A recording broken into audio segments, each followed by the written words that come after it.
Unang araw po ng paghukay namin ng daanan ng hose dahil magpapakabit po kami ng nawasa. Dahil yan po talaga ang pinaka-problema namin dito sa Manukan, ang tubig. Mag-6 na taon na po kami dito pero ang problema po talaga namin ay ang water source. Sinubukan naman po naming magpagawa ng poso pero ang problema nakailang lipat na't lahat-lahat wala pong makuhang tubig. Marami pa po talagang kailangang i-improve dito sa farm tulad halimbawa po ng paggawa ng kubo na tutulugan po namin kapag nandito po kami ng aking pamilya, mga bakod at marami pang iba.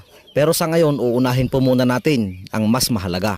Ang oras hindi namin namalayan, malapit na pala ang tanghalian at ang aking kasama saglit ko munang iniwan para naman nasikasuhin ang aming tanghalian. Huwag ho sana kayong magtataka kung ano yung nakalabas sa kanyang puwitan. Hindi po yan almoranas, kung hindi matres o bahay itlugan. Dahil na rin yan siguro sa pahirap na kanyang dinanas sa proseso ng pagpipinikpikan. Sa mga pamilyar sa putahing ito, alam nyo na po, mahirap pong ipakita sa video dahil animal cruelty ang kalalabasan at violation ang babagsakan. Ang pinikpikan ay isang Cordilleran dish. Manok o pato ang karaniwang bida sa lutuing ito. Pinupukpok o pinapalo hanggang sa mawalan ng buhay ang proseso nito.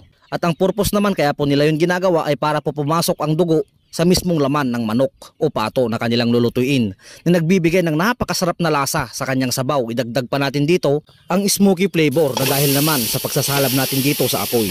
Sunod ko itong sinangkutsa ng kainaman at sinabawan ng katamtaman. Pasintabi po sa mga tropa at kaibigan nating Cordillerans, ang diskarte ko pong ito ay sarili kong bersyon. Huwag nyo po sana akong kakagalitan dahil sa inyo pa rin po ang pinakamasarap at orihinal na pinikpikan. Ang iniba nga lamang sa version ko mga bossing ay meron itong murang talbos ng sampalok. Isang oras mabilis na lumipas at saktuhan naman nadali na ang kalambutan. Luto na po mga boss, amo, madam ang napakasarap na version po natin ng pinikpikan. Maraming salamat po sa panonood. God bless. First class quality.